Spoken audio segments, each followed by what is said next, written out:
The SNP leader, Humza Yousaf, prepares for his big conference speech. But can the party see a path to Scottish independence? This is Politics Live.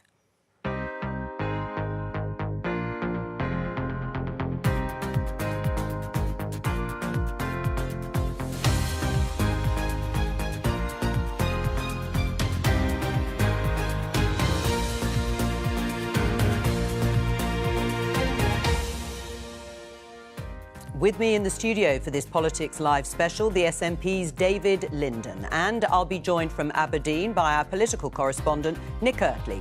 Today,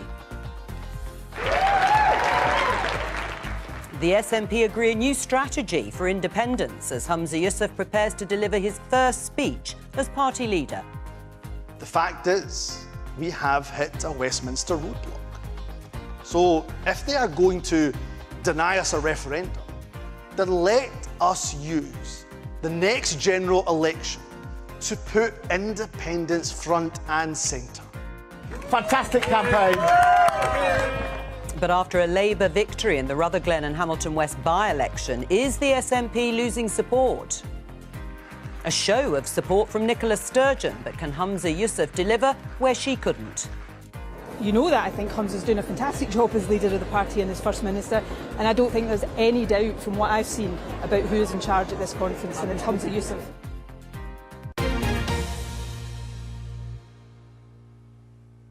Welcome to this Politics Live special. We'll bring you the SNP leader and First Minister Humza Yousaf's speech to party conference in about 15 minutes' time. Of course, there's always the caveat that it might be running slightly late, as is usually the case with conference speeches. It is his first conference speech as leader and perhaps the last before next year's expected general election. He's expected to use this moment to argue that the SNP must focus on why Scottish independence would benefit the economy and public services. But, David, let me bring you in at this point, since we have a few minutes to chat before Humza Yousaf takes to his feet, about the fact that this has been difficult for him personally. The background to this, the war, the Israeli expected incursion into Gaza because his in-laws are trapped in the south of the Gaza Strip. And he himself has said that Israel's what he called collective punishment has gone too far. How's he actually been? Do you know, I've been going to conference for a number of years, Joe, and just got into London this morning from conference, and there's a kind of remarkable atmosphere and just people holding Humza in awe for the fact that, as well as going through this incredibly traumatic process, he's still getting on with his job. And, you know, like in the run-up to conferences, parties spend a fortune on focus grouping, opinion polling, all of that goes out the window. And I think what you're seeing from Humza this week is somebody who is just leading by instinct. And I think a lot of people are actually seeing the real Humza that I've known for probably the best part of 20 years now. I grew up in the youth wing with him. But there's no doubt it's been a really challenging time for him and his wife, Nadia, who my thoughts and prayers are with at this time. I mean, the issue of independence is always front and centre, to quote Humza Yousaf himself. And there's been a change in the policy. The party has dumped, if you like, Nicola Sturgeon's policy, which was to turn the general election into a de facto referendum. Why is that? Well, I think what you've actually seen is the party's put a bit more meat on the bones. So we have said that independence for Scotland will be on the ballot paper. It's no surprise that the SNP happens to believe that Scotland is a nation and nations are best served when they govern themselves. But what we've done is we've put more meat on the bones and added some stuff in there about the fact that we want to see the power to hold a referendum transferred to the Scottish Parliament. And you failed to do that up until now. Well, we haven't failed. It's actually the UK government has failed to respect democracy. I mean, the real issue here is it's the democracy deniers and the building behind us who are not giving effect to what people in Scotland have voted for at council elections. So yes, we want to see a perhaps incoming Labour government grant us that power to hold a referendum, but we also want to see powers that would give effect to dealing with the cost of living crisis. So, for example, our biggest focus at the moment is on the cost of living crisis. It's about how do you support families and households through that challenging time. And so I don't think Sir Keir Starmer, if he becomes Prime Minister, is going to turn around and seriously say, we won't be giving you the powers to give, for example, a £400 energy rebate mortgage relief, making sure that we've got price controls on food, as they do in France. So I guess the question goes back into the core of the Westminster parties to say, are you going to continue denying democracy to Scotland? Are you going to deny I think the answer is yes. We've and put so that I to the suppose test. I think the answer is yes. And Well, just this will afternoon, be we actually question. put that to the test in the House of Commons because we had a bill to devolve employment law to the Scottish Parliament, and the Labour Party sat in its hands. So we are in the ridiculous situation where the Trade Union Congress, Scottish Trade Union Congress, want to see devolution of employment law. And that new Labour MP, Michael Shanks, that you referred to in the opening credits, was posted missing today when it comes to some of the biggest issues about workers' rights. Well, let's focus on what you're going to do. But before we do, let's catch up with Nick Eardley in Aberdeen. Just listening there to the opening remarks, it's always interesting when SNP politicians say they would like to focus on things like the cost of living. And yet, the question of independence or process, you might argue, is actually still what they want to talk about. Well, yes and no. So what happened on Sunday was the SNP endorsed a policy that was a bit of a smorgasbord of different people's ideas. But I haven't met anyone here who thinks it's actually going to deliver the big breakthrough that means there's going to be a referendum in the next 2 or 3 years. When you chat to SNP people privately, I think they accept there's a big roadblock at the moment, which is the UK government saying no, that's unlikely to shift, and a lot of this is about political pressure and political posturing. You'll notice David there talking a lot about Labour, the Labour Party, and having a go at Labour. Well, that's because Labour are presenting a bit of a challenge to the SNP, and I wouldn't be surprised if Humza Yousaf does the same thing in his speech as well. But what I think will be really interesting over the 45 minutes or so he speaks for is how much he talks about independence and whether it goes beyond, you know, what you always get at an SNP conference, which is a kind of rallying the troops on the independence issue. I'm not sure he will. Chatting to people, his allies and people who work closely with him, I think he wants to use this speech to say, let's not talk loads about independence. Yes, we support independence. Yes, we think ultimately it's the solution. But if the Rutherglen by-election taught the SNP anything, I think it's that people are talking about other issues on the doorstep. They are talking about, as David just said, the cost of living, they're talking about the economy, they're talking about the NHS. So I wouldn't be surprised if they are the main focuses of Humza Yousaf's speech. And I've been told it's pretty policy heavy. It's him trying to set out his vision for what he wants to do as leader. He's had an absolutely torrid time of it. He's had some pretty bad luck. He's had to deal with some very difficult circumstances, the by-election, the defection of Lisa Cameron to the Conservatives last week, the pummelling in Rutherglen, the poll situation, which suggests Labour might be catching up with the SNP in Scotland. He's had to deal with all that. He wants to use today to move on a bit and say, this is me. This is what I want to do with the top job. Well, as you say, it has been a particularly torrid time. People are explaining or trying to say that the SNP have imploded, if you like, over the past few months, or certainly since the start of the year. And we'll talk about Nicola Sturgeon in a moment, because she was at the conference, has been at the conference, and to some extent stole the show, according to some people there. But what about the mood at conference? If it's going to be policy heavy, this speech, in order for Humza Yousaf to try and carve out some political space for himself, what about delegates there? He's got to try and unite his party first. Yeah, absolutely. And I think actually that was a lot of what Sunday and the independent stuff was about. It wasn't actually about getting another referendum in the next 2 or 3 years. It was about trying to get a united position the party could take. I'll be honest, it's a pretty confusing position. I think I understand it, but I've heard different people explain it in different ways. And Keith Brown was on Politics Live earlier, and he talked about it being most seats, and then he said a majority of seats. And it is a majority of seats, but some people are still talking about most seats. So I don't think it's like a slam dunk of a position that the SNP are suggesting. But look, David's right. There's always a bit of a sense of the people that turn up at these conferences are the faithful. They're in fairly good spirits because they're together. But this is the most low-key SNP conference I've ever been to. I've been going to them since 2016, I think, a couple of years after the independence referendum. They used to be in massive halls with thousands of people. This is in a small, today's speech, the one we're about to watch, is in a much smaller hall than Nicola Sturgeon's last week. I think there's a bit of a sense of frustration within the party that they do feel at the moment like they're under a lot of pressure.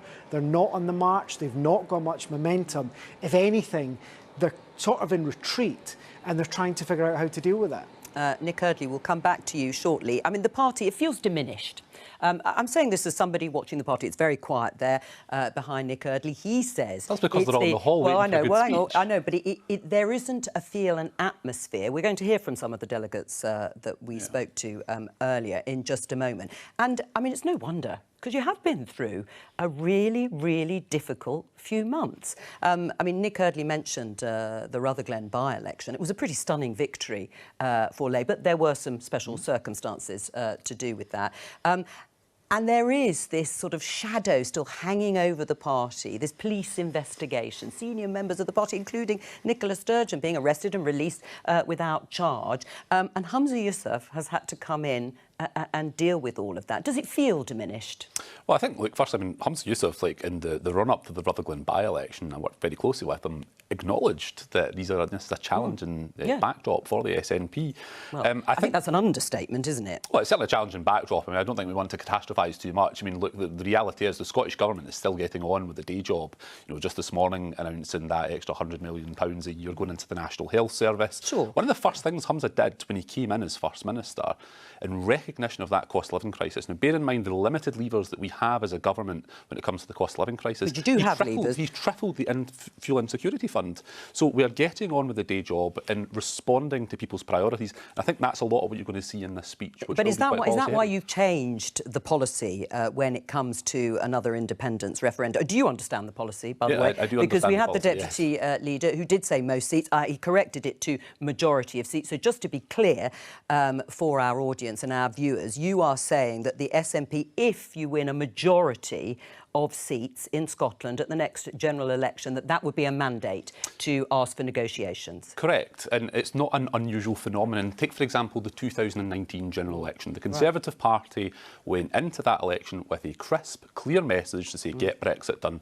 They got a majority and they were therefore able to put their manifesto into effect. What the SNP is proposing with this policy is not some sort of bold new thing, it's about democracy, no, which it's people not in Westminster bold. deny. One could argue, David, it's quite the opposite. I mean, you won 48 out of 59 seats in 2019. Now you're saying if you win 29 seats, which would be a majority, that would be a mandate. I mean, the question I put to Keith Brown, which I will put to you too, is if Westminster governments, wrongly in your mind, I understand that, and whether it's Conservative or Labour, wouldn't listen to you when you had 48 out of 59 seats, what's going to make them listen to you when you've only got 29, which could happen? Well, look, I mean, that's essentially Westminster's issue because they're the ones that are denying democracy. But my question for you, Jo, would be... No, I'm not being interviewed here, David, you are. It's a conversation. Excuse me. So, can you think of any other country in the world where a party gets a majority of seats in that election in the nation in which they stand and they don't get to effect the manifesto? I'm not saying no that you have a valid point, but how will that lower bar persuade them more than the current position you're in, which you've failed to convince them it's worth negotiating on? Because the whole premise of this policy going into next year's general election is to make clear what the path is. The people at home that I represent in Glasgow East aren't interested in process. They want to know, well, if independence is going to happen, what is going to happen? All right, well, we're going to pick that up after the speech, but first let's hear from some of the delegates at the conference. I'm really hoping that there's some talk about just unity across the party, and as we drive forward towards independence, I think it's important that the leader gives a clear and concise idea of what we're working towards. We need to present a united independence movement, and I think Humza's going to deliver that. But I also think he's going to do what's necessary for the country on things like climate change. That is crucial to our future. I'm definitely happy with the seats over the amount of votes, so I think that is the way forward. I was happy with Nicola Sturgeon's plan last year, but obviously that didn't go as well as we hoped. I think the way forward, that's the important thing, is the thing that we all need to know. We need to know what direction, well, we know the direction we're going in, but how the hell we're going to get there. Well, there's the big question. How do you get there? Let's just take a look inside the hall, because I can see SNP MP Alison Thewlis there, perhaps as the warm-up before Humza Yousaf takes to the stage. We're expecting it to happen in the next few minutes and for him to talk for about 45 minutes to the gathered delegates there in Aberdeen. So we'll keep an eye on that there in the hall. Unity, that was the sort of push from all those delegates, because it hasn't been unified, has it, recently? Well, look, I think there have been challenges in the SNP, but one of the things that I was quite struck by sitting in the hall on Sunday, and, you know, I'm an SNP MP, I take part in these internal meetings, and watching some of my colleagues who quite vociferously debate with each other internally, getting up, making their case, and then getting behind this message, because what people at home care about, Joe, it's not process anymore. They want to know, well, if you're selling us a vision of independence... You've realised that then, have you, after all this time? Well, perhaps that's a challenge the SNP has had to concede on. But listen, the thing that really matters to people at home is that cost of living crisis, and with the powers of independence, we can move ahead with, for example, that £400 energy rebate, that mortgage relief. We'll test that. We probably haven't got time to do it prices. before the speech, but we'll test it after the speech, particularly post-Brexit, and some of the assumptions Brexit made Scotland by... didn't vote for, of course. Some of the assumptions that certainly have been made by the SNP. One of the questions, though, if you don't win the next election, will that be the end of your quest for an independence referendum? Well, the election's not taken place yet. I'm fairly confident I know that the that. policies But that Humza's going to outline... You've been very firm about what you now see as the mandate, the bar, for reaching a mandate for negotiations. If you don't reach it, I presume the logic of that is that will be the end of your quest for an independence referendum. I'm fairly confident that we'll get a majority of seats at the next general election. And if you don't? Well, we'll see what that happens in that case. But I think you're asking me a hypothetical question. Well, of course I'm asking you a hypothetical, but you've posed and every changed... party sets a test in the run-up to an election. Right, well, that's the test then. And so that is the test that we will put to the electorate, but we have a clear, crisp message, a path ahead that both brings together our central message of independence and how that can deal with some of the economic issues that people sitting at home watching this are dealing with, but also putting meat on the bones in our challenge to the other parties who fundamentally have caused this problem because they deny democracy. Let me just see if we can show you the Scottish Daily Mail on the front page. I mentioned Nicola Sturgeon stealing the limelight. It says Humza overshadowed as ex-First Minister wows SNP conference, but at least she backs him for ripping up her independence plan. I mean, it is difficult, isn't it? It's hard to have your sort of predecessor there. Liz Truss actually was at the Conservative Party conference with Rishi Sunak. Not easy. Even she looked awkward, Nicola Sturgeon, sitting there. She got a standing ovation. Well, look, I think that's probably the most positive front page Nicola's ever had from the Scottish Daily Mail, which is not historically very friendly towards the SNP. But look, Nicola Sturgeon was the SNP candidate in my constituency when he was 2 years old. She is a towering figure in the SNP, somebody who carried our nation through the pandemic. And there is undoubtedly a lot of respect for Nicola, both within the SNP and indeed throughout Scotland. And the fact that Nicola Sturgeon, who, let's not forget, is an SNP member, attending her own party conference, is hardly front-page news. Well, it's a bit different when you're the sort of previous leader. I just want to bring in Nick Eardley while we wait, actually, for Humza Yousaf to take to the stage. How did that go down, Nicola Sturgeon? She did look a bit awkward as everyone stood up around her clapping. Yeah, look, I was surprised she turned up as the honest answer. We only found out at the last minute. I think it was quite a last-minute decision for her to come up. What I thought was strange was she did a press huddle. She came down and chatted to the cameras.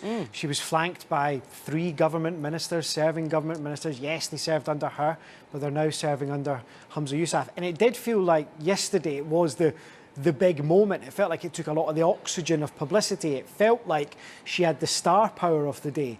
And I suppose what's interesting to me is, for a while, it's felt a bit like Humza Yousaf's trying to emerge from the shadow of Nicola Sturgeon. He's trying to cement this as his party with slightly different policies, with his own priorities. And I'm not sure yesterday would have helped with that all that much. He said he was very relaxed about her being there, chatting to some of his team there, like, well, look, she backed all the policies, she backed the independence plan, so we're pretty happy as well. But it does feel like she started to overshadow him a bit yesterday, and his challenge now is to prove that he's got the same kind of star attraction that his predecessor had. Well, do you think, David Linden, it helps Humza Yousaf's leadership to have her there? I'd be willing to bet you a fiver that you'll mention her in his speech and pay tribute. Only a fiver? Well, given the cost of living crisis, Joe, I'm not going to put too much on it. But look, listen, Nicola Sturgeon has been a towering figure. Yeah, in the no, that I don't deny. But what I'm saying is, movement. it helpful? I mean, Nick Eardley just said he was surprised that she came for the very reason that you've got headlines like that he's being overshadowed. at his He's not been first conference. That's the accusation. His speeches today, you're about to hear from the First Minister a speech that will be policy-rich, that outlines our case for tackling the cost of living crisis. The fact that Nicola Sturgeon, an SNP MSP, attends SNP conference might be front page for the Scottish Daily Mail, but I think for most people in Scotland it won't seem that surprising that somebody who's been committed to independence their entire adult life attended an SNP conference. Yeah, I mean, do you think that she's presided over arguably one of the most successful chapters of recent SNP history, and yet you still haven't achieved your core mission? Do you think that has been squandered? It's gone now, that hope of actually achieving it. It's a party in decline. No, it's a party, and that's the crucial issue here. Independence is not about one individual. And when I look at opinion polling across every single age cohort, bar one, independence is in the majority. I am more confident than ever, Joe, that independence, Scottish independence, is a case of when, not if, any longer. Now, some of that is helped by the fact that we have a chaotic Westminster government that is mirrored by Sir Keir Starmer and his pro-Brexit Labour Party that are offering no solutions to the cost of living crisis. I am absolutely certain that Scotland will become an independent country. It won't be down to just one person. It will be down to the success of Scotland as a nation, and that is so much bigger than one individual. I mean, it's interesting, Nick, while we wait for Humza Yousaf to get to his feet, I think we're expecting in the next few minutes, we're actually seeing Humza Yousaf's wife there waiting for him to take to the conference floor. The talk about Labour, I mean, obviously, because they had that stunning victory in Rutherglen and Hamilton, but also that there could be independence voters moving in large number to support Labour if they think they're going to win the next general election rather than the Conservatives. Yeah, I mean, that's exactly it. And for a while, there's been a question over where the anti-Conservative vote, particularly in the central belt of Scotland, particularly in David City, Glasgow, where that would go. And, you know, SNP strategists are worried that the message that Labour is the only party that can replace the Conservatives in government in London, that message is permeating and is doing quite well with the electorate. So I do think you're going to see a fair chunk of this speech actually from Humza Yousaf talking about Labour policies, probably having a go at Keir Starmer, because frankly the SNP is a bit worried that Labour is going to take a bunch of its seats at the next election. Right, let's pause there and go into the hall, and Humza Yousaf, First Minister, leader of the SNP party, looks as if he's strolling onto stage to make his speech to conference.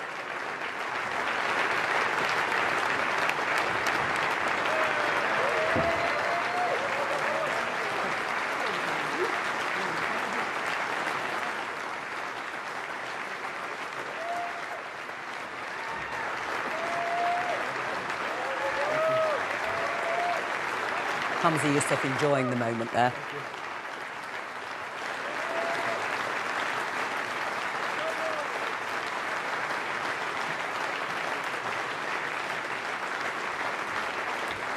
Thank you.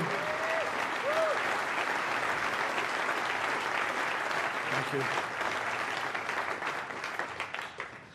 She almost made me greet. I haven't started.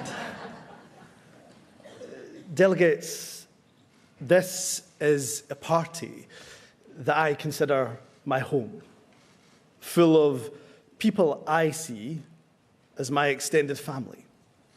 And I have never felt the love, kindness, and solidarity of the SNP family as much as I have over the last 10 days.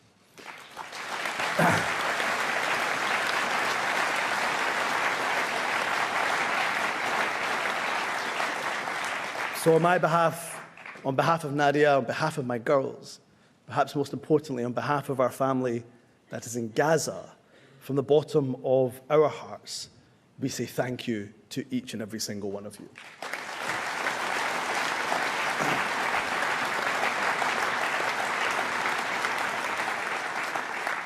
What we are witnessing in the Middle East is truly heartbreaking.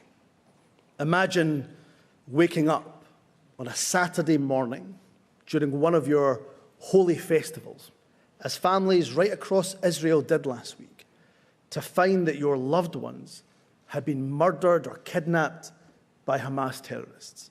It is beyond words, and to, of course, be condemned in the strongest possible manner.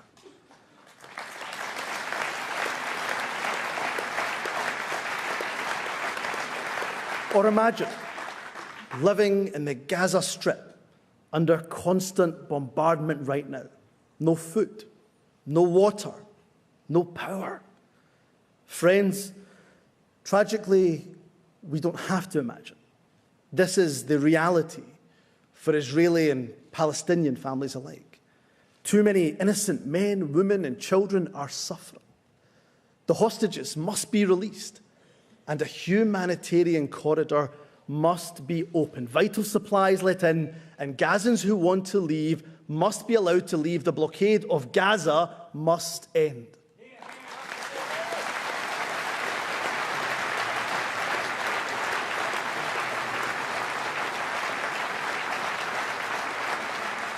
Conference, we are absolutely clear. The life of a Palestinian is equal to the life of an Israeli.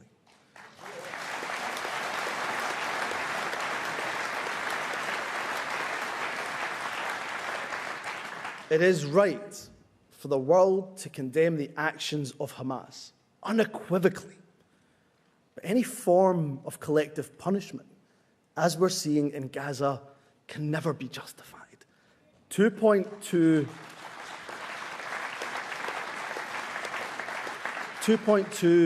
million innocent people cannot pay the price for the actions of Hamas.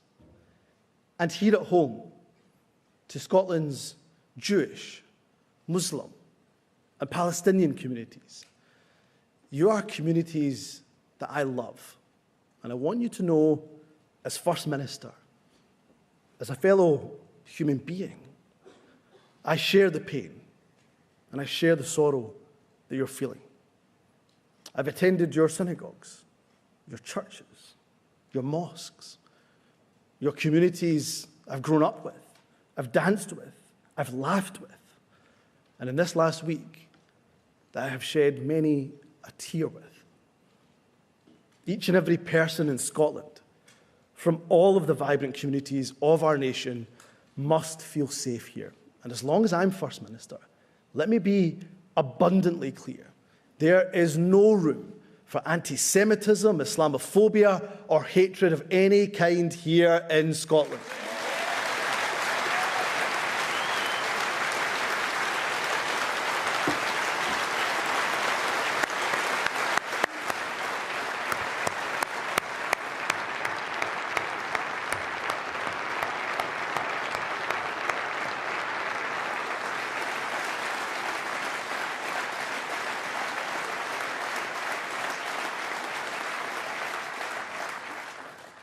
What did I say about making me Greek?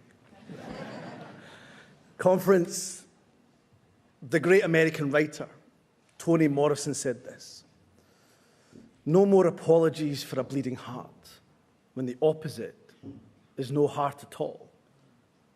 Danger of losing our humanity must be met with more humanity."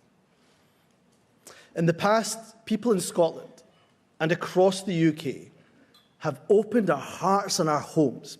We've welcomed those from Syria, from Ukraine, and many other countries. Conference, we must do so again.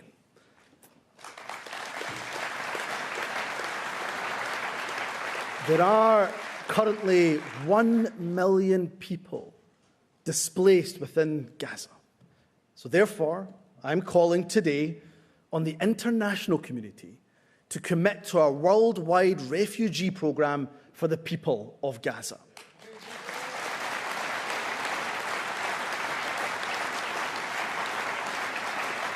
I'm calling on the UK government to take 2 urgent steps. Firstly, they should immediately begin work on the creation of a refugee resettlement scheme for those in Gaza who want to and, of course, are able to leave. And when they do so, Scotland is willing to be the first country in the UK to offer safety and sanctuary to those who are caught up in these terrible attacks.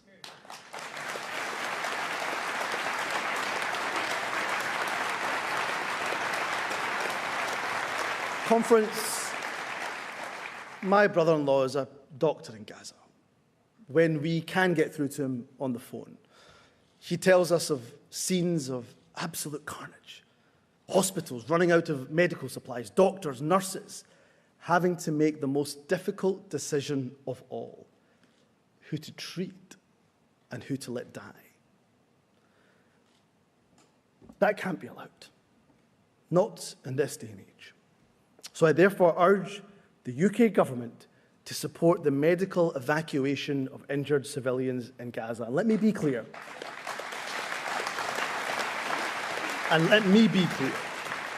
Scotland is ready to play her part, and our hospitals will treat the injured men, women and children of Gaza where we can.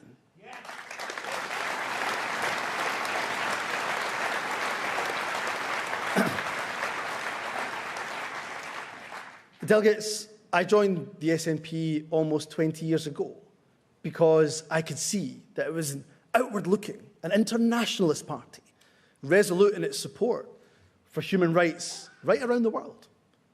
Today, those values have never been more important, so that we can make our contribution abroad and build the fairer society we know is possible right here at home.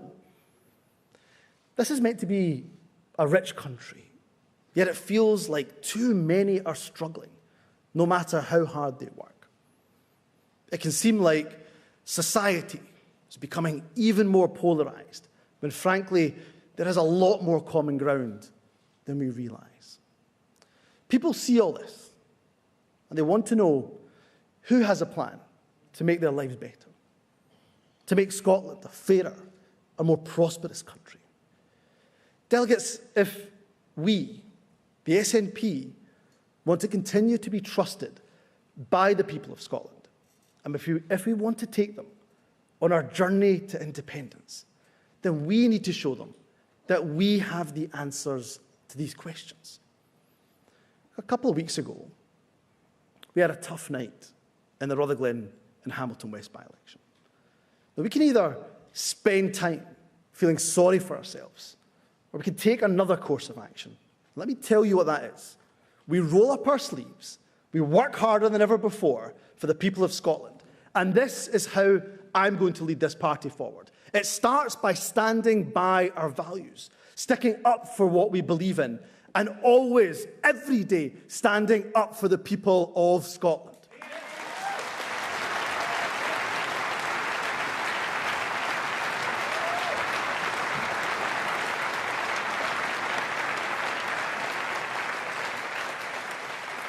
Friends, we have used our time in government to cement our social contract with the people. A contract that says, yes, those who earn the most should pay the most, but a social contract in which everyone benefits, regardless of wealth. I'm proud this SNP-led government, Scottish Government, has brought our rail back into public ownership. A rail service that is run for people, not run for profit, and a rail service under this SNP government that has scrapped peak time fares. We've abolished prescription charges. We've made sure our NHS staff are the best paid in the UK, and now our brilliant social care workers will be paid at least £12 an hour. We've invested in our schools, more teachers and higher spending per pupil than anywhere in the UK. We've seen the biggest ever reduction in the attainment gap on literacy and numeracy in primary schools in a single year. We're helping families with the cost of living at times when they need it the most. Childcare provision, a rent freeze, free bus travel for young people, and conference. Here is another choice the SNP have made. If you're a parent struggling on a low income, you're now entitled to £25 a week thanks to the Scottish Child Payment.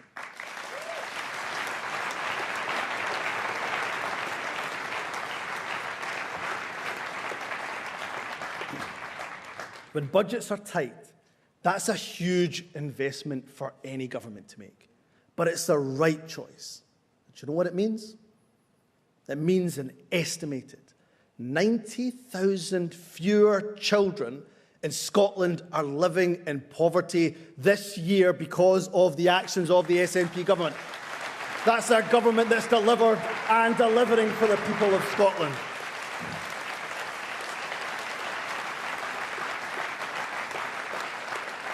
And friends, that delivery is, of course, in no small part down to my predecessor. Conference, Nicola Sturgeon transformed Scotland. She reformed Scotland's public services. She improved the life chances of thousands of Scotland's young people. And we will never forget, in the toughest of times our country faced, Nicola was the calmest of voices and the coolest of heads. So for all of this and more, we say thank you, Nicola.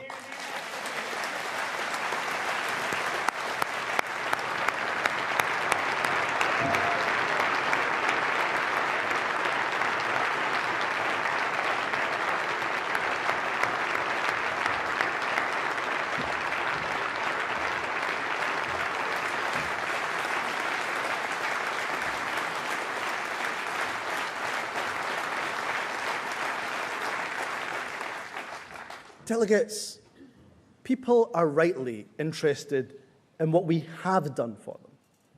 But if we're going to earn and re-earn their trust, what we're going to do for them in the future is more important.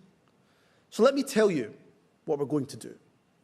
I'll start with that most pressing of issues, helping people through these difficult times.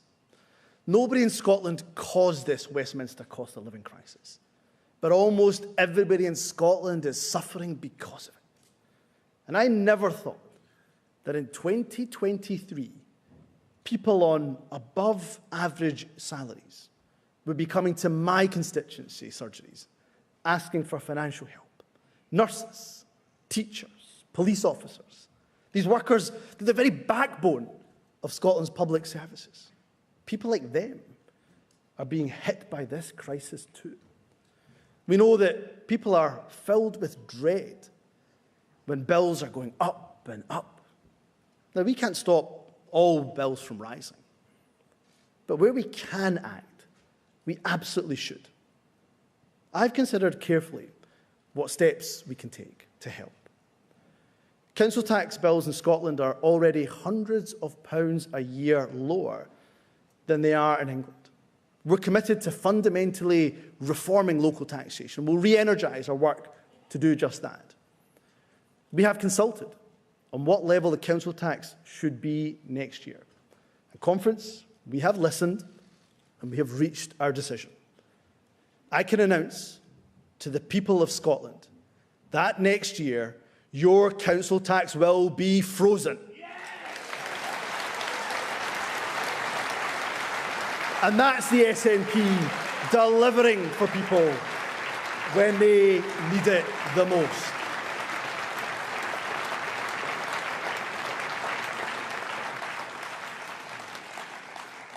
Conference, as well as supporting people during these tough times, we need to do everything we can to support our public services. And there is no more cherished an institution than our National Health Service. The SNP are already providing record funding to our health service. We have the best performing A&E units in the UK. But increased waiting lists are the inevitable consequence of the necessary decisions we had to make during the pandemic. We're working hard to reduce these. We've seen significant reductions in the longest waits since targets were announced last July. We've opened 2 national treatment centres this year in Fife and Highland, dedicated centres for elective procedures. And by the end of this year, we'll expand that capacity with a new centre in Forth Valley and the second phase of NHS Golden Jubilee in Glasgow. But conference, too many people are still waiting too long for treatment. And that's why I'm announcing today that in each of the next 3 years, we will provide an extra £100 million to cut waiting lists in our NHS.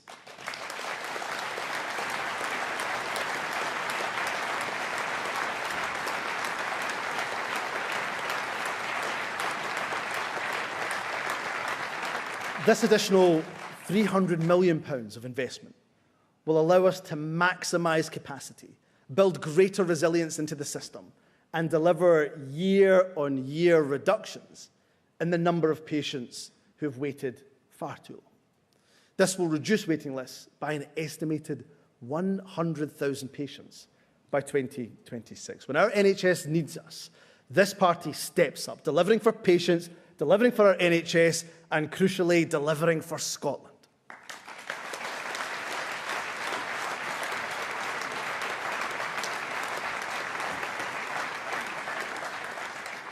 Conference, we are, of course, here meeting in Aberdeen, Europe's energy capital. A city that successive Westminster governments, be they Labour or Tory, have used as a cash cow, squandered billions that flowed to the Treasury and barely invested a fraction back. And instead of having a fund that can invest in all of our futures, the people of this city, the people of Aberdeen, are having to fundraise to rejuvenate the very heart of their city. Union Street is the silver mile of Scotland's energy capital. And therefore, I can announce today that the Scottish Government will provide £400,000 to the campaign to rejuvenate Union Street.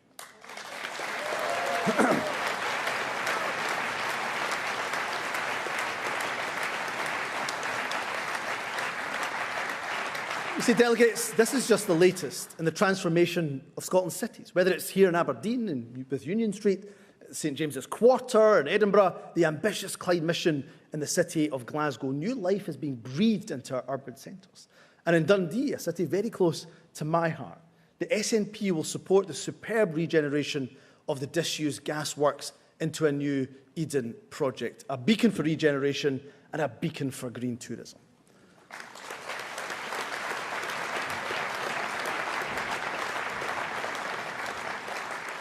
Conference, the oil and gas industry, and most crucially, our workers here in the North East, are absolutely vital to Scotland's economy, and they will be for many years to come. But we also need to look to the future. So a just transition isn't just important for tackling the climate emergency. For that, it absolutely is. It's also a huge economic opportunity. Successful bidders for the ScotWind offshore licensing round have indicated that there's the potential for £25 billion to be invested in the Scottish supply chain over the lifetime of Scotland. But we can't just sit back and expect that opportunity to just fall into our laps. We've got to work with industry. And when we work with industry, we are absolutely determined to create it.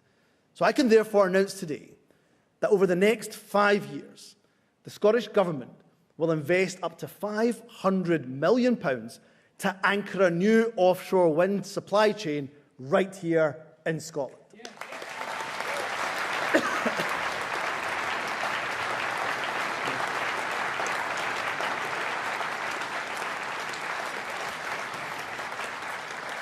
A catalyst for additional private investment in our ports and our harbours, supporting inward investment, encouraging domestic companies to seek new opportunities. That's cutting emissions, that's creating sustainable jobs and sending a clear message to global investors that Scotland means business. Delegates, all of us, each and every single one of us in this hall cares deeply about equality. And to the fellow men in the room, we all have a duty, me of course included, to stand up and be counted, and call out abuse and violence women suffer far too often in our society. You know, I was proud to be the Justice Secretary when the Domestic Abuse Act came into force. But conference, there's so much more to do. It takes incredible courage for a survivor of domestic abuse to come forward to ask for help. But often, women feel they can't leave their abusive partner because they don't know how they'll feed themselves or their children. They don't know how they'll be able to put a roof over their heads. I can only imagine how agonising that must be. That's why today I can announce that we will pilot a new £500,000 fund to support women in this, the most distressing of circumstances. It's called the Fund to Leave. It will be delivered by women's aid groups in the 5 council areas with the highest number of women presenting as homeless due to domestic abuse. Women will receive up to £1,000 to help them pay for the essentials that they and their children need. Because, conference, let us in this hall today say to any woman or survivor of domestic abuse that we stand with you.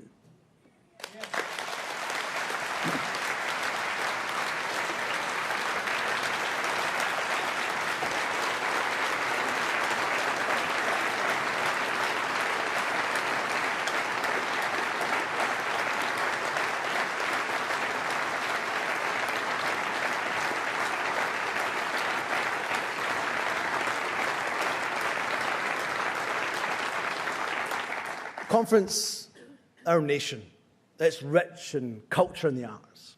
Culture is a reflection of who we are. It's also a reflection of who we hope to be as people. We don't just value culture and the arts for the economic impact they bring. We value them for their own sake, for the joy that they bring the world.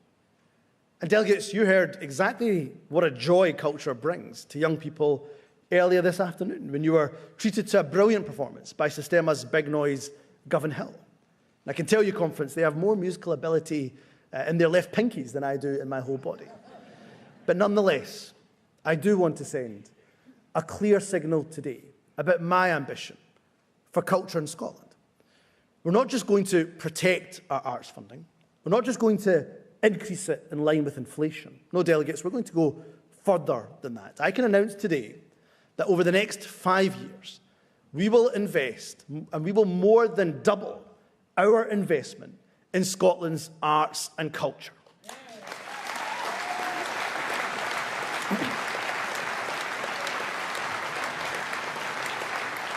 This means that by the end of the 5 years, our investment will be £100 million higher than it is today. This is a huge vote of confidence in the future of our culture sector and in the vital work of bodies like Screen Scotland, Creative Scotland and our festivals. And delegates, politics is about choices. I choose to ensure that Scotland's arts and culture are supported to grow at home and to be seen right across the world.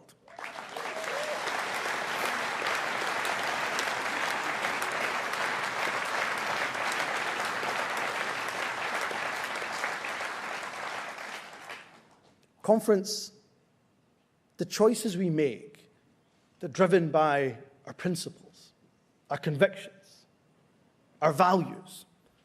Values, they're not abstract. They determine the practical policies that governments pursue. And those policies can have a profound impact on all of our lives. So let me give you one example of a very different set of values to those that are held by the SNP. At the Tory party conference, the UK Home Secretary warned about what she described as a hurricane of migrants coming to the UK and other Western countries. When I hear that dog whistle language, it makes me shudder. But you know what else it does? It makes me resolve to work even harder for independence, so that Scotland's policies are decided here in Scotland, and our immigration policies can never, ever be decided by extremist Westminster politicians.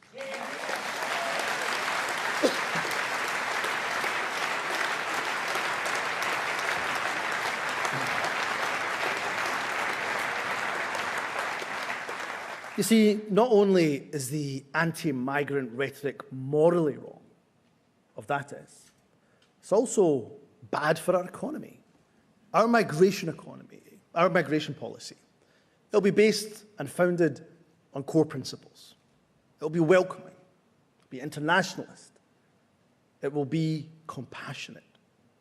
So let me be clear. We will always speak out against the voices of extremism, against those who want to fuel a culture war. And when we secure independence, the hostile environment will be gone, and it will be gone for good.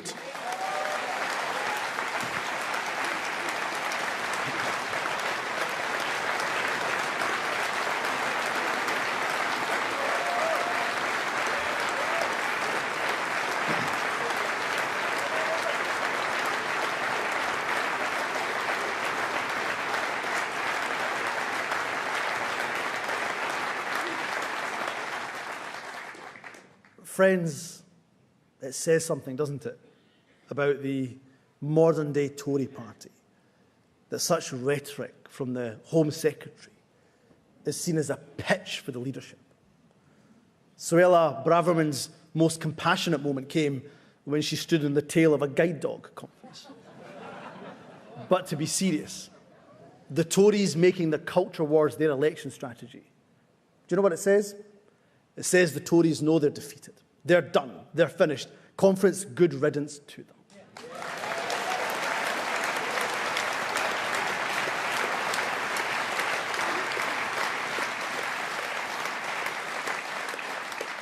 Now that leaves Labour. And when it comes to values, I've got absolutely no idea what Keir Starmer stands for.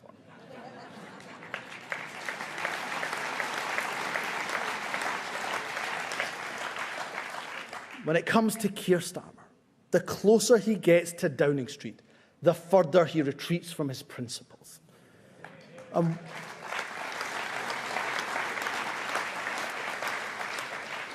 Let me give you an example. Once upon a time, Keir Starmer agreed with the SNP that it was abhorrent to force women who've been raped to provide proof before they could access child benefits. But now, Labour and Sir Keir Starmer say they plan to apply Tory policies, like the rape clause, in their words, more fairly.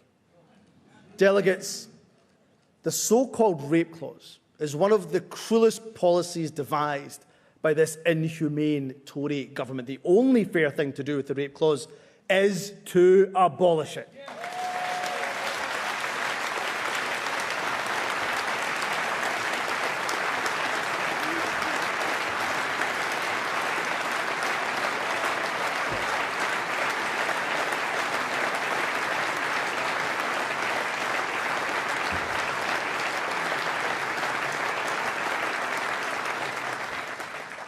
The rape clause will certainly have no place in an independent Scotland, and frankly, it should have no place in any modern civilised society.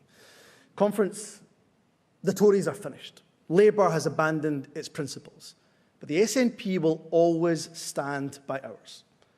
And at our conference on Sunday, we decided together on the process for winning our country's independence. This was a very important debate, but if I can be so bold in a room that is full of committed independent supporters, it's not process arguments that will achieve our goal. Around half of our fellow Scots already support independence, and I have no doubt that we can turn that half into a sustained majority. And we will do so when we concentrate not on the how, but on the why.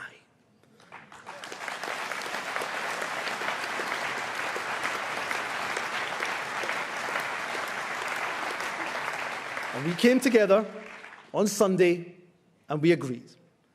At the next election, page 1, line 1 of our manifesto will say, vote SNP for Scotland to become an independent country.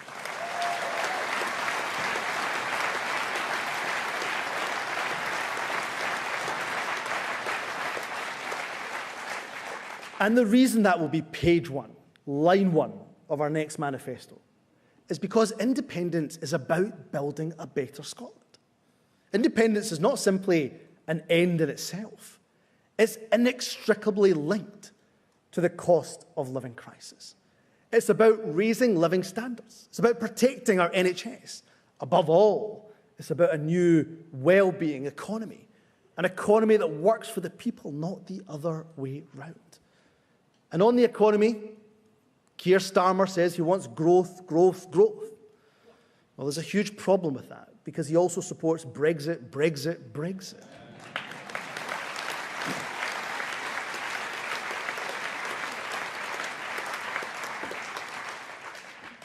Brexit can't be made to work for Scotland. It has been an unmitigated disaster. And with independence, we can escape the failed UK Brexit-based economy and take our place for the very first time as a member state in our own right of the European Union.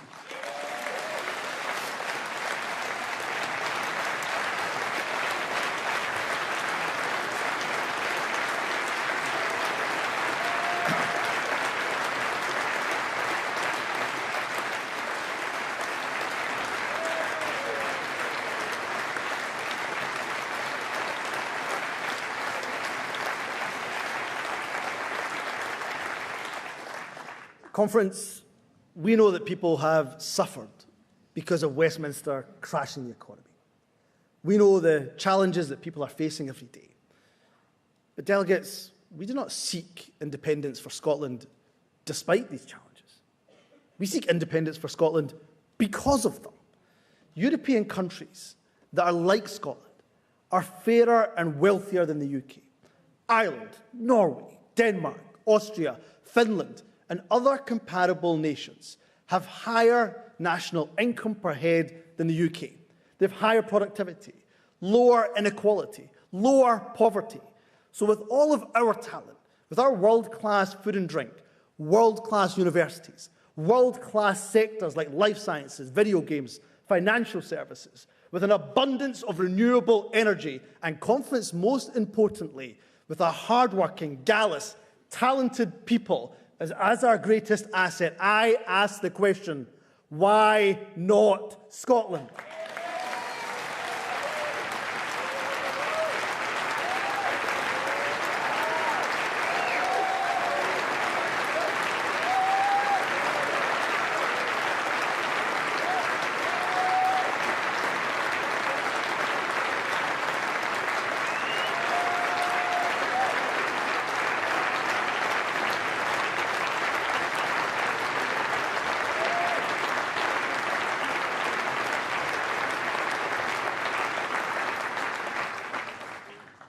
But we are doing more than campaigning to win our independence. We are preparing for independence because we're building the institutions for delivery. Since 2014 in government, we've set up a new social security system, a tax agency, a national investment bank. We've expanded our overseas network with new offices in Berlin and Copenhagen. With Brexit, Westminster is isolating itself from the world. With the SNP, to paraphrase Winnie Ewing, Madame Écosse, Scotland is joining the world.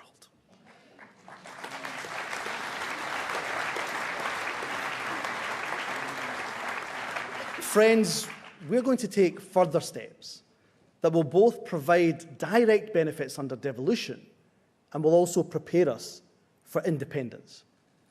The UK has a shocking record on capital investment. As First Minister, I'm co-chair of the Scottish Government's Investor Panel, made up of a group of distinguished experts. They're challenging the Scottish Government to be bold. And that's why I'm announcing our most ambitious proposal yet. I can confirm. I will go again. I can confirm. That's how ambitious it is. It has left me speechless.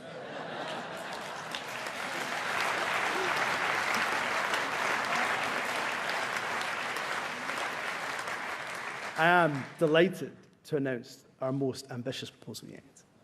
I can confirm that by the end of this Parliament, the SNP government will, subject of course to due diligence and appropriate market testing, we will go directly to the international bond market for the first time in our own right.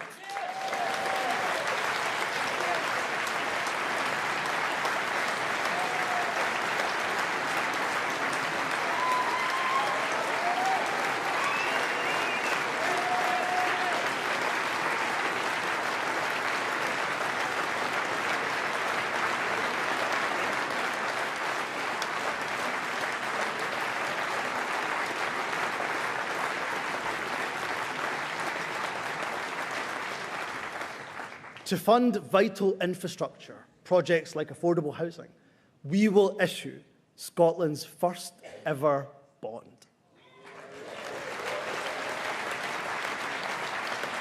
This will bring Scotland to the attention of investors right across the world.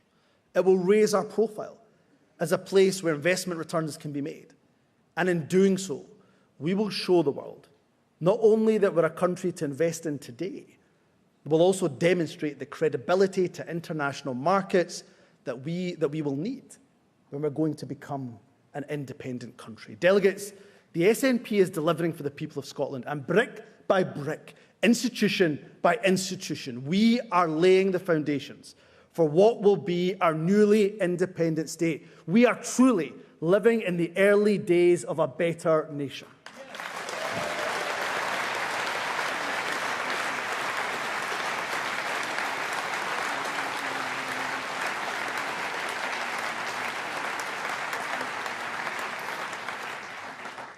Conference, when it comes to setting out our prospectus for a better Scotland, we'll be stepping up the pace.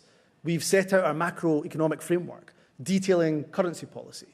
We've published plans for a written constitution, a constitution, of course, that would provide recognition, protection for the NHS in Scotland, giving the right to access a system of healthcare available free at the point of need. A constitution that recognises and protects employment rights, including, of course, the right to strike. And Conference, a constitution that, most importantly, would recognise that sovereignty will always sit with the people who live here, not with the House of Commons, and certainly not with the House of Lords.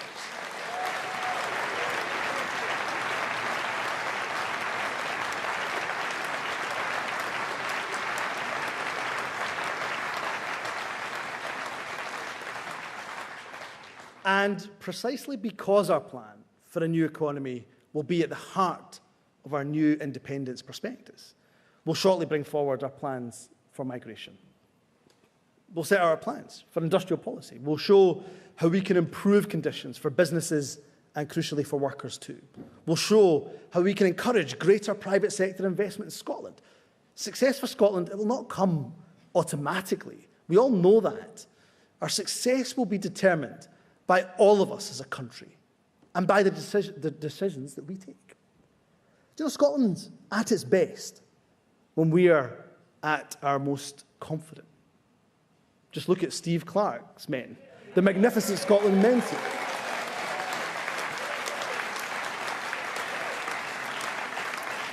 In fact, Conference, given our men's team's scintillating run of form, can I say that by the time Scotland co-hosts Euro 2028, I look forward to defending Scotland's title as European champions.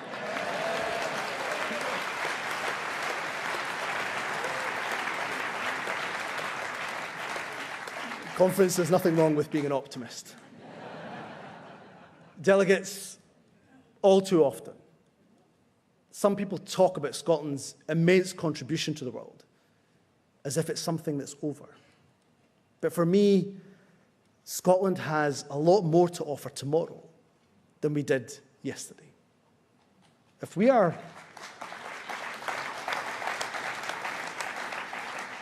willing to go on this journey together, then we can make sure that this is the case.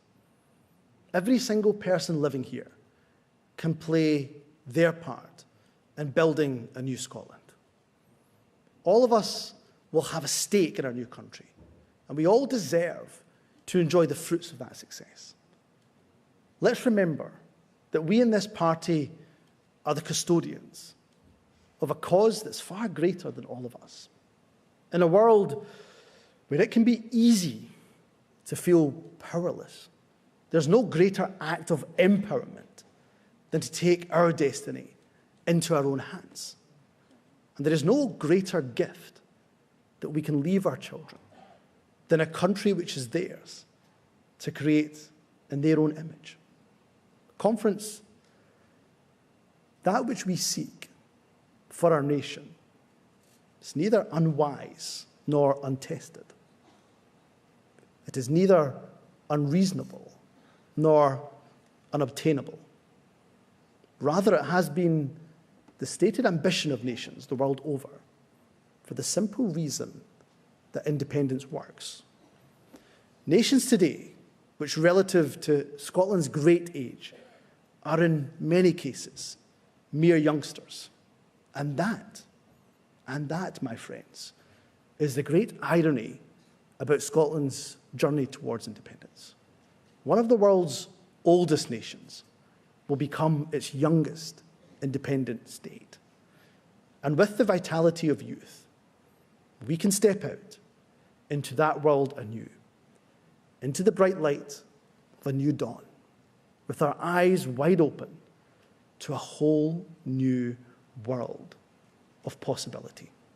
Together, united, let's get out there and make it happen. Thank you, Conference. Well, they're all on their feet, as you would expect, as Humza Yousaf ends his conference speech there in Aberdeen, his first as party leader of the SNP. I'm sure there will now be a fairly lengthy standing ovation for him to enjoy and embrace. It was emotional at the beginning. He was clearly moved as he talked about the crisis in Israel, particularly because his wife's family, his wife's parents, are trapped in Gaza. He condemned unequivocally the massacre in Israel by Hamas terrorists and called for hostages to be released. But he said there had to be a humanitarian corridor out of Gaza, and the blockade by the Israelis on Gaza must come to an end. He then called on the international community to commit to a worldwide refugee programme for the people of Gaza, which Scotland would play a key role. And we can talk about that in a few minutes' time with my guest here in the studio, David Linden, SNP MP.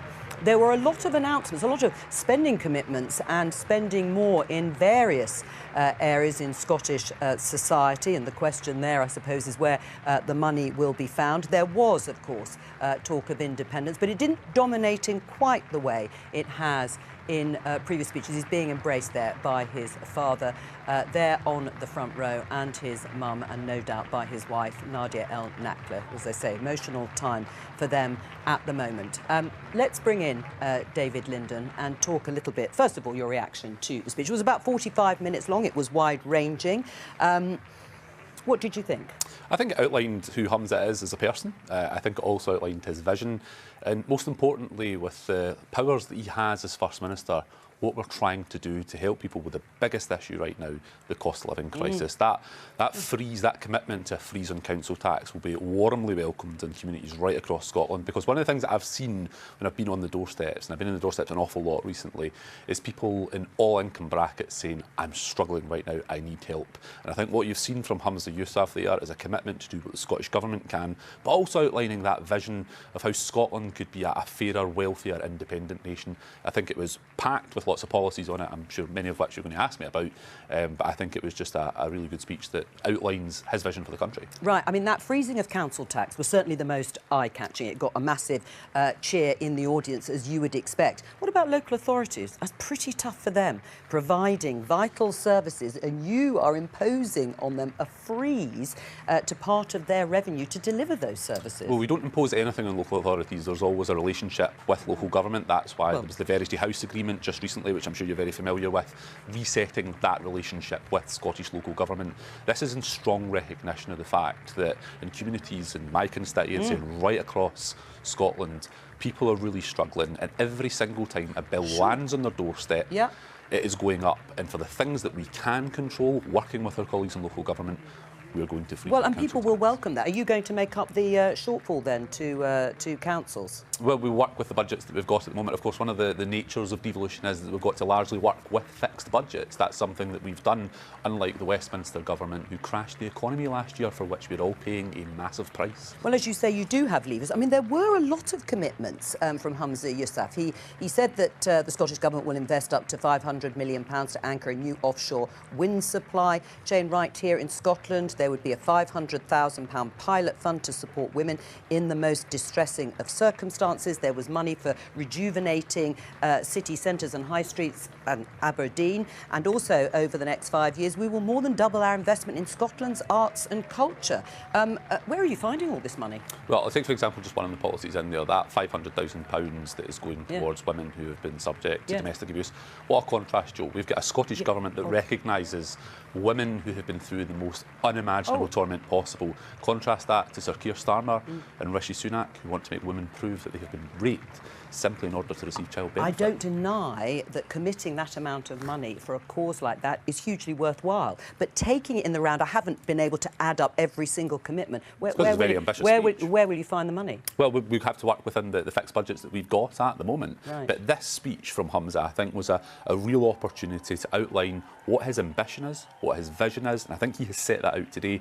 And I think one of the interesting things will be people are looking at that speech and seeing that it was policy heavy, and that responds to the biggest issue that people face right now, and it's that cost of living crisis. The other thing that we haven't touched on, of course, is the £100 million over the next 3 years to reduce NHS waiting lists. One of the big issues that people talk that has been a failure on his watch, of course, hasn't it? No, I mean, so for example, in Scotland, we've already got the lowest accident emergency wait times compared to the rest of the UK. Well, maybe, but what about your own figures that you put out? I mean, Humza Yousaf said in his speech Scotland has the best performing A&E units in the UK, but Public Health Scotland data from August this year showed only 71.3% of A&E attendances were seen and triggered within 4 hours, or triaged, I should say.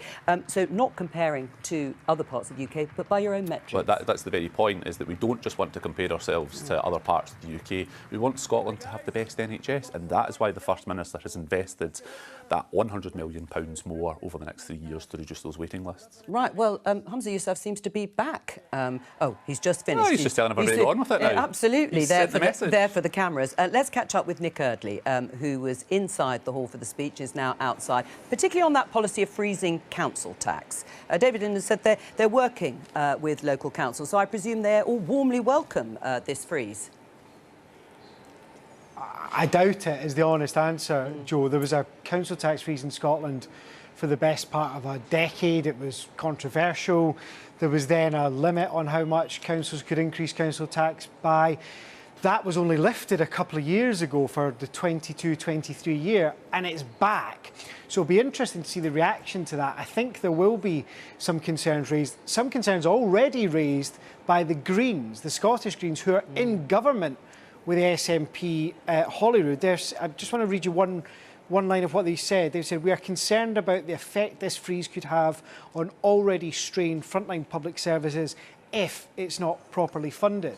So we'll be trying to find out a bit more about how it's going to be funded. It is a big pledge, and it's designed to be, as David was pitching it there, to help with the cost of living. But it will raise a big question about already strained local authorities in Scotland, where the cash is going to come from, how much extra they'll get from the Scottish Government, because the expectation had been that council tax bills in Scotland, like they are in a lot of England, would go up quite considerably because of those challenges that councils are facing. So I think that's one of the immediate questions that Humza Yousaf will face. Where's the cash coming from? Are you going to make sure that councils have enough? Nick Eardley there in Aberdeen, thank you very much. Let's just spend the last few minutes before the programme ends with David Linden and talk more broadly about Humza Yousaf's pitch to Scotland, which is that independence will make you better off broadly, that if you have all the levers of independence. But the figures don't point in that direction, do they, David? Because Scotland's deficit running at 9% of the economy, comparing to 5.2% deficit for the UK. I mean, if you just take those two figures, you're better off in the UK. No, we're not. And the fact is that the figures that you're quoting from are, of course, based on Scotland as being within the United Kingdom at the moment. Part of the problem that we've got, Joe, with our economy is the fact that we have a Westminster government that we did not vote for. Indeed, we've not voted majority for the Conservatives since 1955. The premise of all questions that are put to you is frustrating for the audience. If you just take those figures, what people want to know is how will you make up that shortfall? Without North Sea oil revenues, that deficit jumps to 15% as a share of Scotland's GDP, and you're wanting to wind down those revenues to reach net zero by 2045. Where will you find those billions of pounds of revenue to make people better off under independence? Well, with the full powers of independence, we can grow our economy. Well, the reality is, take for example just migration, right? So we have an immigration system that is controlled by the United Kingdom government here in London. So high levels of... Without net inward migration, Scotland has a falling population. With independence, we have control over migration, control over our economy, and the ability to deliver a fairer, wealthier nation. David Linden, thank you for keeping me company. That was Humza Yousaf's speech to conference. It's all we have time for today, but I'll be back tomorrow with more Politics Live and Prime Minister's questions at 11:15. From all of us here, have a good afternoon. Bye-bye. Jesus fucking wept. God, I weren't expecting that boring shite. No offence. Yeah, the SNP vote, you probably like it, but bit boring. I should have renamed it, shouldn't I? To be fair. Didn't listen today. Yeah. Oh well, back tomorrow, I suppose. Back to Israel versus Palestine, or something fucking depressing. Anywho, enjoy the rest of your night, peeps, and I will see you